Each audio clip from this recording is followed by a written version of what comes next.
Hello guys, let us discuss about our third topic, that is Mendeleev periodic table. In today's lecture, we are going to discuss about third form of periodic table, that is Mendeleev periodic table. So let us start. First of all let us discuss about Mendeleev periodic law. हम लोग देखते हैं कि Mendeleev periodic law क्या कहता है. Mendeleev ने एक लॉ दिया था periodic टेबल से रिलेटेड, और वही लॉ आगे हम लोग मॉडर्न periodic टेबल में पढ़ेंगे, है ना. इस लॉ के बारे में अपने क्लास 10th में भी पढ़ रखा होगा. क्या कहता है ये लॉ, देखिएगा. The physical and chemical properties of element, किसी भी एलिमेंट का फिजिकल और chemical properties are a periodic function of their atomic masses. मतलब कि अगर हम किसी एलिमेंट को, let us suppose A B C D, ये सब क्या है, एलिमेंट्स है हमारे. अगर हम एलिमेंट्स को on the basis of increasing atomic mass arrange करते हैं, है ना, हम एलिमेंट को on the basis of increasing atomic mass arrange करते हैं, तो इनके फिजिकल और केमिकल प्रॉपर्टीज क्या करते हैं, रिपीट करते हैं, मीन्स सेम होते हैं. उसी चीज को हम क्या बोलते हैं, पेरियोडिक फंक्शन. आई बात समझ में. आगे बात करते हैं कि Mendeleev arranged the elements known at that time. उस समय लगभग 63 एलिमेंट्स नोन थे. उसको मेंडलीव ने क्या किया, अरेंज किया, है ना, टेबल में, इन order of increasing atomic mass. Increasing atomic मास के बेसिस पर सारे एलिमेंट्स को अरेंज किया गया, and this arrangement was called periodic table. और वो जो पूरा का पूरा अरेंजमेंट उन्होंने किया, उसी अरेंजमेंट को मेंडलीव ने नाम दे दिया पेरियोडिक टेबल. आ रही है बात समझ में. मेंडलीव ने क्या किया, एलिमेंट्स को on the basis of increasing atomic mass arrange किया गया, और उसी अरेंजमेंट को, पूरे के पूरे अरेंजमेंट को उन्होंने बोल दिया टेबल, यानी कि पेरियोडिक टेबल. ये क्या कहता है, यहाँ पर एक मेंडलीव का लॉ भी आया कि जब हम इंक्रीजिंग एटॉमिक मास के बेसिस पर एलिमेंट्स को अरेंज करते हैं, तो उनके केमिकल और फिजिकल प्रॉपर्टीज क्या होते हैं, पेरियोडिक फंक्शन होते हैं इनके एटॉमिक मासेस के. ठीक है, मतलब एक फिक्स इंटरवल के बाद पेरियोडिकली उनके प्रॉपर्टीज रिपीट करते हैं. आ रही है बात समझ में.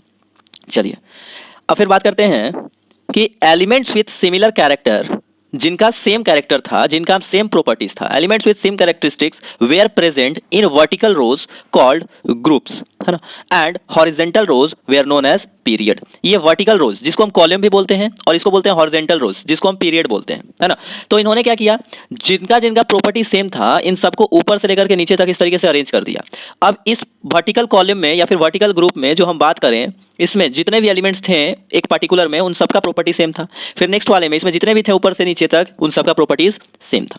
तो उनको जो वर्टिकल रोज थे या फिर वर्टिकल कॉलम जिनको हम बोल रहे हैं, उनको उन्होंने नाम दिया ग्रुप, और जो हॉरिजॉन्टल रोज हैं इस तरीके से लेफ्ट टू राइट, उनको उन्होंने नाम दे दिया पीरियड. आ रही है बात समझ में. जानकारी के लिए बता दें कि मेंडलीव के पीरियोडिक टेबल में कितने 8 ग्रुप्स थे और 6 पीरियड्स थे. 8 ग्रुप्स थे और 6 पीरियड्स थे. अब आगे कुछ और इंफॉर्मेशन के बारे में बात करते हैं, कुछ डिस्क्रिप्शन देखते हैं मेंडलीव पीरियोडिक टेबल के बारे में कि क्या क्या और कहता है. चलिए आइए. So let us start. पहला description, in the periodic table, यानी कि in the Mendeleev periodic table the elements are arranged in vertical rows. Elements को वर्टिकल रोज में अरेंज किया गया, called them group, and horizontal rows are known as period. वही पीछे वाला ही कहानी है. ठीक है, कि जब एलिमेंट्स को अरेंज किया गया तो ये जो वर्टिकल थे इनको ग्रुप बोला गया, ये जो हॉरिजॉन्टल थे इनको क्या बोला गया, पीरियड बोला गया. पीरियड का जो संख्या था वो 6 था, और जो ग्रुप्स का संख्या था वो 8 था. ठीक है, चलिए next. There are 9 groups indicated by Roman numerals, है ना, रोमन न्यूमरल्स. अच्छा, ये जो लास्ट वाला 9 वाला ये जो ग्रुप है ना, ये लास्ट में ऐड हुआ था. इसको हम लोग ग्रुप में कंसीडर नहीं करते हैं. ये सबसे लास्ट में जब हमारे नोबल गैस डिस्कवर्ड होने लगे थे ना, तब जाकर के हम इसको इंक्लूड किए थे. हम ऐसे बोलते हैं कि हमारे पास कितने ग्रुप्स थे, 8 ग्रुप्स प्लस 1 जो थे वो उसको 0 ग्रुप बोलते हैं. 0 ग्रुप, तो इसको हम लोग नंबर में नहीं काउंट करते, है ना. So there are 9 group indicated by numerals. First group को रोमन नंबर 1 से इंडिकेट किया, फिर 2, फिर 3, फिर 4, 5, 6, 7, 8, और एक जो ग्रुप था उसको बोले 0. आई बात समझ में. 0 group. The group 8 consist of 9 elements which are arranged in 3 triads. जो ग्रुप नंबर 8 था, सबसे लास्ट में, लास्ट नहीं बोलेंगे, सेकंड लास्ट जो ग्रुप था, उसमें क्या था, 9 एलिमेंट्स थे. उस वाले ग्रुप में 9 एलिमेंट्स थे जो कि 3 ट्रायड्स को फॉर्म कर रहे थे, जो डोवर्नियर ट्रायड में पढ़े थे ना. ट्रायड मींस एक ऐसा टेबल जिसमें 3 रो हो और 3 कॉलम हो. ठीक है. The 0 group contain element belonging to inert gas. देखिए, इसको लास्ट में इंक्लूड किया गया, इसलिए हम लोग काउंट नहीं करते, हम 8+1 बोल देते हैं, क्योंकि ये 0 ग्रुप है. इसको ग्रुप में काउंट नहीं करेंगे तो 9 नहीं बोल सकते. लेकिन ओवरऑल अगर बात किया जाए तो 8 हमारे ग्रुप्स होते हैं और एक 0 ग्रुप, तो टोटल हम लोग बोल सकते हैं कि हाँ 9 ग्रुप है. चलिए ठीक है है ना। तो zero group contains elements belonging to inert gas, जो नोबल गैसेस होते हैं, जैसे हीलियम हो गया, नियोन हो गया, आर्गन हो गया, क्रिप्टन हो गया, जेनॉन हो गया, रेडॉन हो गया, है ना। तो इन सभी एलिमेंट्स को जीरो ग्रुप के अंदर रखा गया, जिनका वैलेंसी माना गया जीरो है, मतलब कि इनका जो ऑक्टेट है या फिर ड्यूप्लेट है ना। हीलियम के केस में ड्यूप्लेट और बाकी सारे के केस में ऑक्टेट इनका कंप्लीट है ना। मींस ऑक्टेट कंप्लीट है, दैट मींस कि वो स्टेबल है ना, दैट मींस कि वो स्टेबल है। Next we are talking about that there are 7 periods, ठीक है, नंबर्ड फ्रॉम 1 to 7, है ना, और horizontal rows in the Mendeleev periodic table, है ना। यहाँ पर 7, फिर से वही चीज, लास्ट में जो था वो हमारा एक वैकेंट रखा गया था, उसको हम 7 नहीं बोलेंगे, हम बोलेंगे क्या 6, है ना। अभी हमारे मॉडर्न पीरियोडिक टेबल में क्या है 7 पीरियड्स हैं, बट एट दैट टाइम हमारे पास 6 पीरियड थे और 8 कॉल्यूम्स थे, मतलब कि 8 हमारे पास ग्रुप्स थे। अब हम लोग कुछ बात कर लेते हैं importance of Mendeleev periodic table के बारे में, मतलब मेंडलीव पीरियोडिक टेबल का क्या क्या इंपॉर्टेंस है। पहला चीज, this made the study of elements quite systematic. अब देखिए, जब एलिमेंट्स को हम पीरियोडिक टेबल में अरेंज कर दिए तो एलिमेंट्स का स्टडी जो था वो सिस्टमैटिक हो गया, है ना। मतलब अब आसानी से सभी के प्रॉपर्टीज को हम याद कर पा रहे थे, सभी को हम आसानी से रिलेट कर पा रहे थे, है ना। तो स्टडी एलिमेंट्स का काफी ज्यादा सिस्टमैटिक हो गया, काफी ज्यादा इजी हो गया, in the sense that if the properties of one element in a particular groups are known, मतलब बस एक ग्रुप का किसी एक एलिमेंट का प्रॉपर्टी याद कर लो, those of others can be predicted, और उसी से आप सारे के सारे उस ग्रुप में प्रेजेंट जितने भी एलिमेंट्स हैं उन सबके प्रॉपर्टीज को आप आसानी से बता सकते हो। मींस कि जब इस तरीके से टेबल में अरेंज किया गया तो स्टडी आसान हो गया, स्टडी इजी हो गया रिगार्डिंग एलिमेंट्स। एक ग्रुप के अंदर जितने भी एलिमेंट्स हैं, बस क्या करो आप किसी एक का प्रॉपर्टीज को याद कर लो और वही सबके ऊपर लगा दो कि सबका प्रॉपर्टी सेम है। बात समझ में? अब क्या हुआ, this help to a great extent in the discovery of this element at the later stage, और यही वो कारण था कि बहुत सारे एलिमेंट्स का डिस्कवरी आगे होते चला गया, और सबसे लास्ट में जो डिस्कवरी हुआ वो नोबेल गैसेस का हुआ, है ना। इसके बारे में आप लोग जानते भी हैं और हम बात भी करेंगे कि इनका जो था अर्थ के अंदर कंसंट्रेशन काफी ज्यादा लो था, है ना, और ये क्या थे, नॉन रिएक्टिव थे, इनर्ट थे, तो अब किसी के साथ रिएक्शन नहीं करते थे। तो जब किसी एक एलिमेंट को निकाला, जो रिएक्शन करते थे वो उसके साथ रिएक्शन करके आ गए, तो एक एलिमेंट को निकाले और दूसरा उसके साथ रिएक्शन में आ गया, इसका मतलब 2 एलिमेंट डिस्कवर्ड हो गया। लेकिन ये क्या थे, ये किसी के साथ रिएक्शन करते थे और इनका कंसंट्रेशन भी कम था। मान लेते हैं यहाँ से हमने क्या किया, खुदाई की, यहाँ से कुछ एलिमेंट निकले, लेकिन यहाँ पर नोबल गैस है ही नहीं, क्योंकि नोबल गैस अर्थ क्रस्ट में कहीं कहीं ही पाए जा रहे थे, बहुत कम अमाउंट में पाए जाते हैं, और साथ ही साथ ये क्या है, नॉन रिएक्टिव है। तो इस तरीके से on the basis of reactivity बोल सकते हैं, या फिर on the basis of knowledge हम बोल सकते हैं, धीरे धीरे धीरे धीरे बहुत सारे एलिमेंट्स हमारे डिस्कवर्ड होते चले गए, ठीक है। फिर जब मेंडलीव ने क्या किया था, पीरियोडिक टेबल बनाया, है ना, मेंडलीव ने पीरियोडिक टेबल बनाया, तो उस पीरियोडिक टेबल में सारे एलिमेंट्स को क्या किया गया था, on the basis of increasing atomic mass arrange किया गया था। तो मेंडलीव ने क्या किया, करेक्ट किया, Mendeleev corrected atomic masses of certain element, कुछ एलिमेंट का एटॉमिक मास को करेक्ट किया with the help of their expected position and properties. कई बार ऐसा देखा गया ना कि जैसे मान लेते हैं हम एलिमेंट कोई भी ले लेते हैं, element A B C D E, इस तरीके से एलिमेंट्स 5 एलिमेंट्स अरेंज किए। इसमें क्या देखा गया कि चलिए ठीक है, इसका मास सबसे कम है तो इसको पहले रखा, फिर इसका उससे ज्यादा है तो इसको रखा, फिर देखा गया ना कि सी का जो मास है वो डी से ज्यादा है लेकिन उसको पहले रख दिए, है ना। सी का जो मास है वो डी से ज्यादा है लेकिन उसको पहले रख दिए, क्यों? क्योंकि इसके ऊपर जो एलिमेंट रखा हुआ है उससे उसका प्रॉपर्टी मैच कर रहा है, इसके आगे वाले से नहीं कर रहा। तो कई बार मेंडलीव ने इस तरीके का भी काम किया कि जो एलिमेंट्स का वहां पर होना नहीं चाहिए था on the basis of their masses, उसको भी वहां रखा ताकि उनका क्या हो सके, उनका प्रॉपर्टीज मैच कर पाए, है ना। तो कुछ के एटॉमिक मासेस को उन्होंने क्या किया, सर्टेन एलिमेंट का करेक्ट किया with the help of their expected position, है ना, कि क्या उनका पोजीशन हो सकता है, क्या उनका प्रॉपर्टीज हो सकता है, इस बेसिस पर। आ रही है बात समझ में? आ रही है बात समझ में? नेक्स्ट, इतना करने के बावजूद भी मेंडलीव के टेबल में कुछ डिफेक्ट्स रह गया, मेंडलीव के टेबल में कुछ डिमेरिट्स हो गया, जिसके वजह से हम लोगों ने क्या किया, इसके टेबल को नकार दिया, हम लोगों ने उसके टेबल को छोड़ दिया, हम स्विच कर गए, हम ढूंढने लगे एक नया तरीका, एक नया कॉन्सेप्ट, ताकि हम एलिमेंट्स को और भी अच्छी तरीके से डिफाइन कर पाए, है ना। मीन्स कि उनके टेबल में कुछ डिफेक्ट्स आ गया। तो यहाँ पर देखते हैं defects in Mendeleev periodic table. पहला डिफेक्ट क्या था, तो पहला डिफेक्ट था कि hydrogen has been placed in 1A group, है ना, मतलब फर्स्ट ग्रुप का ए साइड, इस तरीके से नेमिंग किया। हम लोग आगे टेबल देखेंगे 1A क्या है 2A क्या है ना। तो हाइड्रोजन को 1A मतलब फर्स्ट ग्रुप में रखा अलॉन्ग विथ अल्कली मेटल के साथ, but it also resemble halogen जो कि क्लोरीन फैमिली है ना, जिसको कि हैलो ग्रुप्स बोलते हैं। क्लोरीन हो गया, ब्रोमीन हो गया, ठीक है, फ्लोरीन हो गया, है ना। तो क्लोरीन फैमिली जो अभी हमारा ग्रुप नंबर 17 है, उससे भी उसका प्रॉपर्टी मैच कर रहा था, मतलब 7A से उसका प्रॉपर्टी मैच कर रहा था। बहुत सारा प्रॉपर्टी ग्रुप ए से मिल रहा था, बहुत सारा ग्रुप 7A से मिल रहा था, जो कि अभी हम लोग जानते हैं 17 ग्रुप, जिसको हैलोजन ग्रुप बोलते हैं।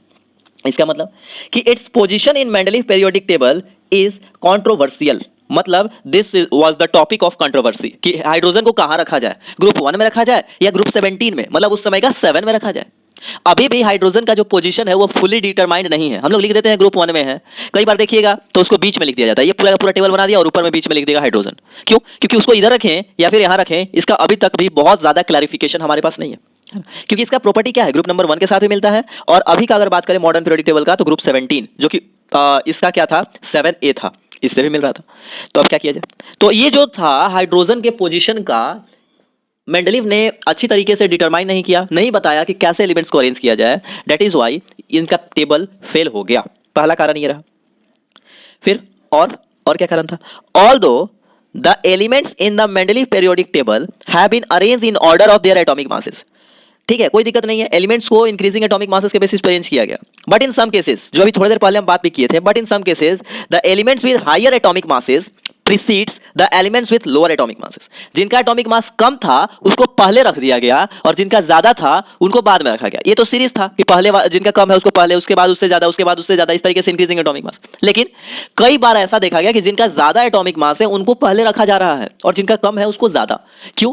ताकि ये एक ग्रुप में एडजस्ट हो सके, जो इनका प्रॉपर्टी है वो सेम हो सके, है ना। तो इसलिए कभी आगे और पीछे एलिमेंट्स को किया गया।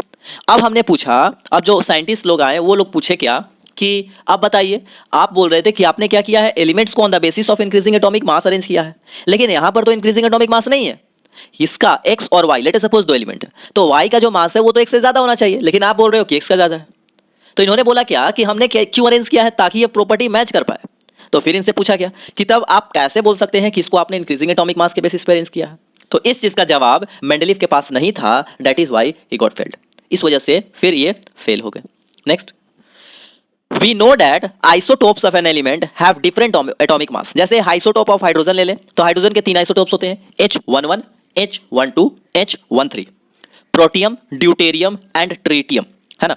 तो इस तरीके से हम लोग क्या बोल सकते हैं कि आइसोटोप जो होते हैं किसी भी एलिमेंट के, उनके अलग अलग मास होते हैं। अब अगर हम एलिमेंट को इंक्रीजिंग एटॉमिक मास के बेसिस पर रखेंगे तो क्या ऐसे रखेंगे, एक बार हाइड्रोजन लिखे, फिर से एक बार हाइड्रोजन और फिर से एक बार हाइड्रोजन, क्योंकि अगर एटॉमिक मास के बेसिस पर अरेंज करेंगे तब तो हाइड्रोजन 3 बनाना चाहिए, क्योंकि एक आइसोटोप का मास 1 है, दूसरे आइसोटोप का मास 2 है, तीसरे आइसोटोप का मास 3 है। तो यहां पर तो दिक्कत हो गया कि हाइड्रोजन को 3 जगह कैसे लिख सकते हैं, क्लोरीन को 2 जगह कैसे लिख सकते हैं, कार्बन को 2 जगह 3 जगह कैसे लिख सकते हैं। तो ये तो फिर कंफ्यूजन वाली बात। तो we know that isotopes of an element have different atomic mass but same atomic number, इनका एटॉमिक नंबर सेम है।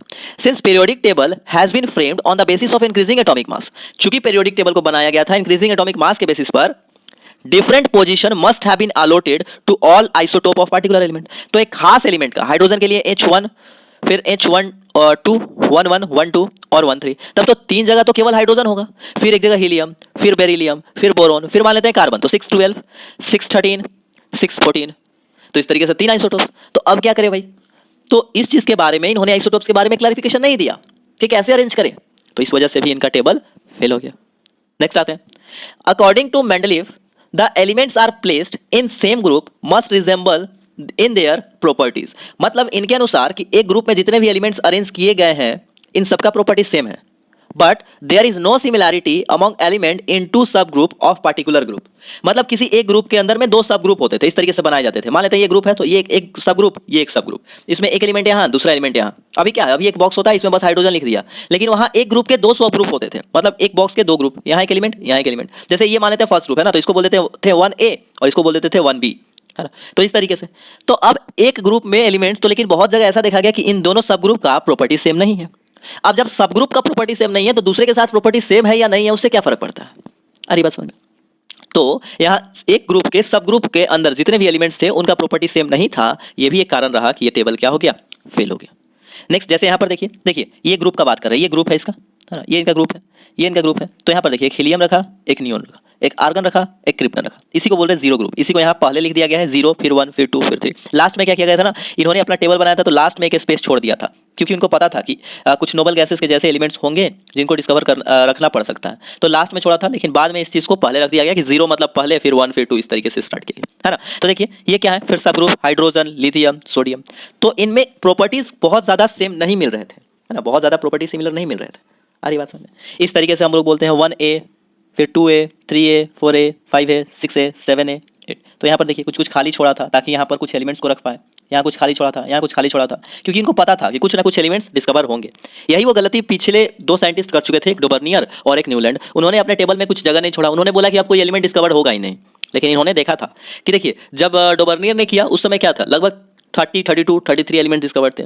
फिर जब न्यूलैंड का आया तो 56 एलिमेंट, जब इनका आया समय तो इस समय 63। तो इन्होंने बोला कि नहीं हो सकता है कि आने वाले टाइम में एलिमेंट डिस्कवर्ड हो, इसके लिए कुछ स्पेस छोड़ दिया जाए, कुछ प्रिडिक्शन के साथ छोड़ा कि यहाँ पर कौन से एलिमेंट डिस्कवर्ड होंगे। अभी बात भी हम लोग करेंगे, है ना। आप लोगों ने पढ़ा भी होगा एक का एल्युमिनियम, एक का सिलिकॉन, एक का जर्मेनियम के बारे में, है ना।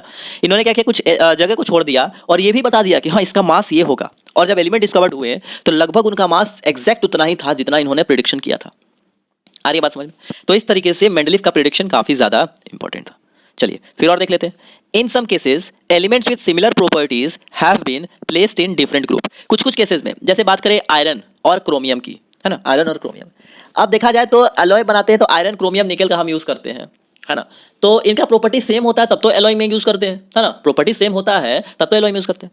अब इसको एक साथ रखना चाहिए, आयरन और क्रोमियम को एक ग्रुप में होना चाहिए, लेकिन देखा गया कि आयरन यहाँ है, क्रोमियम यहाँ है, काफी काफी दूर दूर है ये लोग, है ना, काफी ज्यादा दूर दूर है। जैसे देखिए आयरन, कोबाल्ट, निकल यहाँ पर तो है, यहाँ पर है, लेकिन इसके साथ क्रोमियम को नहीं रखा, इसके साथ क्रोमियम को नहीं रखा। इसका मतलब कि ये कारण है एक इनके एलिमेंट्स का फेल होने का। क्रोमियम आपका यहाँ रह गया, है ना, क्रोमियम आपका यहाँ रह गया और ये सब यहाँ, तो इसके नीचे रहना चाहिए या फिर इसी के साथ रहना चाहिए, है ना, इसी के साथ रहना चाहिए। जब प्रॉपर्टी सेम है तो साथ में रखो, तो यहाँ क्यों रख दिया? अब इसका जवाब इनका नहीं। अब इन्होंने बोला कि हमने मास के बेसिस पर अरेंज किया तो इसका मास यहाँ था इसलिए रख दिया, तो ऐसा थोड़ी ना होता है, प्रॉपर्टी भी तो देखना होगा, है ना। तो डेट इज वाई ये टेबल क्या हो गया, फेल हो गया। फिर लास्ट में आप लोग टेबल जब देखते होंगे तो लास्ट में 2 बॉक्स बना होता है, जिसे ऊपर में टेबल पूरा का पूरा बन गया, लास्ट में ये 2 पीरियड्स होते हैं इस तरीके से। एक को बोलते हैं लैंथेनाइट और एक को बोलते हैं एक्टिनाइट सीरीज, है ना, एफ ब्लॉक एलिमेंट्स। तो lanthanides and actinides were placed in 2 separate rows at the bottom of periodic table without assigning proper reason, है ना। इनको क्यों बाहर में रख दिया, इसका रीजन उन्होंने नहीं दिया। अभी कुछ हद तक हमारे पास रीजन है कि लैंथेनाइट, एक्टिनाइट को हमने बाहर क्यों रखा, है ना। लैंथेनाइट, एक्टिनाइट को बाहर क्यों रखा, रीजन अभी हम लोग मेंडलीफ पीरियोडिक टेबल में पढ़ेंगे अभी, है ना। वो क्या था, वो काफी ज्यादा लंबा पीरियोडिक टेबल हो जा रहा था। वो सारे के सारे एलिमेंट, जितने भी एलिमेंट्स लैंथेनाइट और एक्टिनाइट सीरीज में है, उन सबका प्रॉपर्टी एक ग्रुप से मिल रहा है, थर्ड ग्रुप से। अब अगर उनको अरेंज किया गया उसके साथ तो ये काफी ज्यादा लंबा ग्रुप हो जाएगा, थर्ड ग्रुप सबसे लंबा हो जाएगा, है ना। पीरियड के लॉन्ग एक्सपैंड हो जाएगा या फिर ग्रुप के लॉन्ग नीचे में एक्सपैंड हो जाएगा। तो इससे बचने के लिए हम लोगों ने क्या किया, एक अलग से बना दिया। लेकिन इन्होंने क्यों किया, इन्होंने इसका रीजन प्रॉपर रीजन नहीं दिया, ठीक है। नेक्स्ट ये क्यों फेल हुआ, तो no proper explanation has been offered for the fact that why elements placed in group show resemblance in their property. इसके बाद ये भी बताया नहीं गया कि आखिरकार एलिमेंट्स को जब सेम ग्रुप में हम लोग रखते हैं तो इनका प्रॉपर्टी सेम क्यों होता है ना। जैसे अभी हम लोग जानते हैं कि वैलेंसी सेम होता है, जितने एक ग्रुप के एलिमेंट है उन सबका वैलेंसी सेम होता है, दूसरे ग्रुप के एलिमेंट है उनका सबका आपस में वैलेंसी सेम होता है। लेकिन उस समय वैलेंसी का तो कॉन्सेप्ट था नहीं, इलेक्ट्रॉनिक कॉन्फिगरेशन तो हम जानते नहीं थे, हमको पता नहीं था इलेक्ट्रॉन कैसे क्या है ना, किस तरीके से हम एटॉमिक नंबर नहीं जानते थे। अब अभी जान रहे हैं ना कि एटॉमिक नंबर मतलब number of electron, number of proton, लेकिन उस समय तो ये चीज़ पता नहीं था। तो आखिर क्यों एक ग्रुप में एलिमेंट्स को अरेंज किया जाता है तो उनका प्रॉपर्टी सेम होता है, इस चीज़ के बारे में भी मेंडलीव ने नहीं बताया, है ना। दैट इज वाई इनका टेबल फेल हो गया। बात समझ में आई, इनका टेबल क्या हो गया, फेल हो गया। सो ये सारे कारण रहे जिनके वजह से इनका टेबल फेल हुआ। काफ़ी हद तक बहुत अच्छा भी था।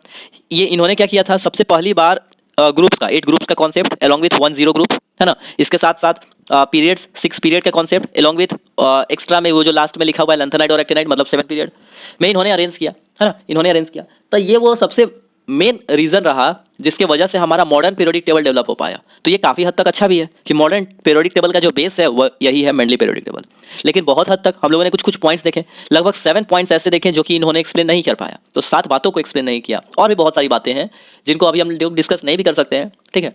तो इन सभी रीजन की वजह से इनके टेबल को हम लोग बोले कि नहीं ये नहीं हो सकता, हम लोगों को कोई और तरीका देखना चाहिए एलिमेंट्स को अरेंज करने का। So this is all about Mendeleev periodic table. इनका मेरिट्स क्या था, इनका डेमेरिट्स क्या था, इनका लॉ क्या था, इन सभी को हमने देखा। इस चीज़ को आप पढ़िए, है ना, ठीक है। और इसके पहले आप डोबर्नियर ट्रायड का पहले लेक्चर को कंप्लीट कीजिए, न्यूलैंड्स का कंप्लीट कीजिए, एंड देन इस चीज़ को कंप्लीट कीजिए, ठीक है। सो फिर मिलेंगे नेक्स्ट लेक्चर में, अब मॉडर्न पीरियोडिक टेबल की तरफ स्विच करेंगे, आगे पढ़ेंगे, बहुत सारी बातें करनी है इसमें। तब तक इस चीज़ को रिवाइज कीजिए।